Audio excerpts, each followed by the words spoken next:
ওঙ্কার বাংলায় আপনাদের স্বাগত। সঙ্গে আমি সুপর্ণা। আসছি গুরুত্বপূর্ণ খবরে। টাকাকে ছাপিয়ে গেল এক মায়ের করুণ আর্তনাদ। হুমায়ুনের টাকা ফেরালেন তামান্নার মা। একটি বারের জন্য দেখতে আসেননি আলিফা। ক্ষোভ তামান্নার মায়ের। সম্প্রতির তৃণমূল নেতা হুমায়ুন কবির টাকায় মোড়া একটি খাম হাতে কলকাতা থেকে কালীগঞ্জ পৌঁছান তামান্নার মাকে সমবেদনা জানাতে। টাকার খাম এগোতে ফেরালেন কালীগঞ্জের মৃত নাবালিকার মা সাবিনা বিবি।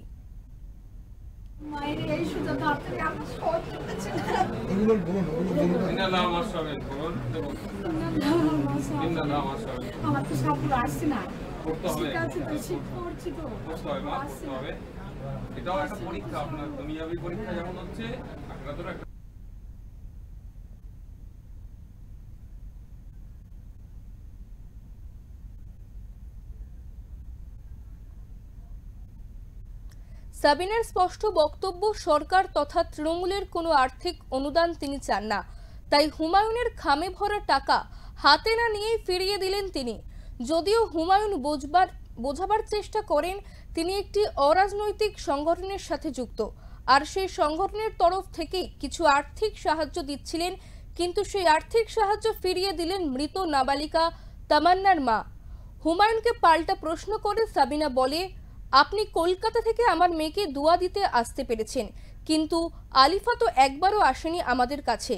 তার কি আসাটা উচিত ছিল না? এই প্রসঙ্গে হুমায়ুন কবির বলেছেন, কি বলেছেন শুনে নেব।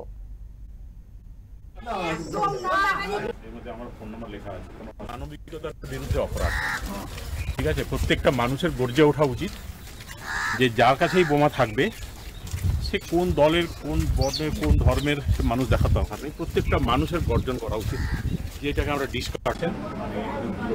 এইখানে আপনি কোথা থেকে এসেছেন? কোথায় বাড়ি আপনার? কলকাতা থেকে। একটিবারের জন্য আসেননি নবনির্বাচিত বিধায়ক আলিফা আহমেদ। এটাই নাবালিকার মা সাবিনা বিবির ক্ষোভ। তবে এদিন মোলান্দি গ্রামে মৃত নাবালিকার বাড়িতে এসেছিলেন আইএসএফ বিধায়ক নওসাদ সিদ্দিকী।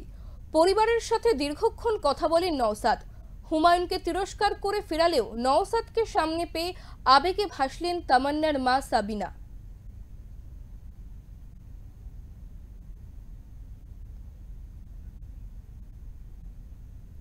জানে যে আমাদের ইশারাতে এই কিছু হয়। এইখানে আপনি কোথা থেকে এসেছেন? কোথায়? ওরে বাবা, এইখান থেকে আমার মায়ের দাঁত খুলে চলে গেছে। আমার মায়ের এইখান থেকে আমার মায়ের এই সোজা দাঁত থেকে আমার সব চলেছে।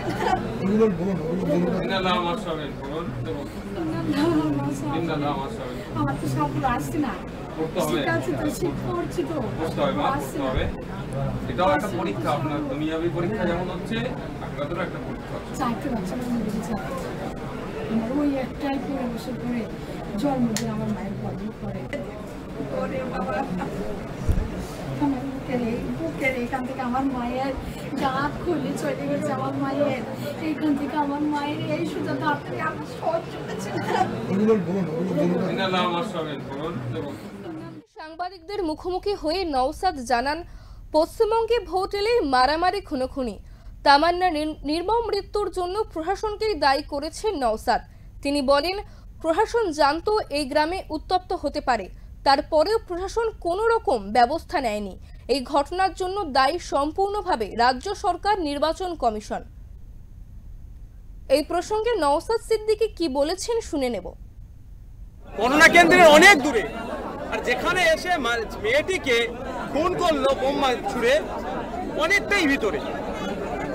প্রশাসন সকাল থেকে সবটাই জানে যে এখানে একটা অস্থিরতা পরিবেশ তৈরি হতে পারে, হচ্ছে।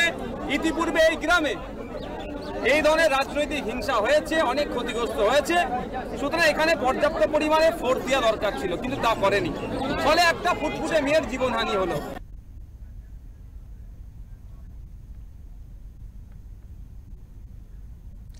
নওসাদ মোলান্তি গ্রামে দাঁড়িয়ে সরকারকে কড়া হুঁশিয়ারি দিয়ে বলেন, শুধু অপেক্ষা করা হচ্ছে পুলিশ কজনকে গ্রেফতার করে শাস্তি শোনাতে পারে তা দেখার জন্য।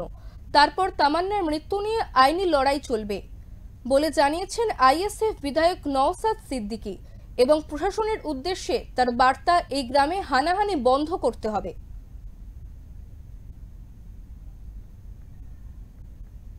আর কয়েকটা দিন অপেক্ষা করছি, প্রশাসন কতটা দায়িত্ব নিয়ে কাজ করছে দেখছি। না হলে শ্রদ্ধেয় সম্মানীয় বিকাশ রঞ্জন ভট্টাচার্য স্যার আছেন, শামীম দ্বারা আছেন, তাদের সাথে কথা বলবো, আমরা এটাকে কোর্টে নিয়ে মুভ করব। পরিবারের কথা যে বিচার চাই, সিবিআই চাই, আমরা তাকে আজকে কথা বলেছি যে আমরা চাইব কোনো জজের নেতৃত্বে টিম গঠন করে এটা তদন্ত। নদিয়া থেকে নিলয় ভট্টাচার্যের রিপোর্ট, ওঙ্কার বাংলা।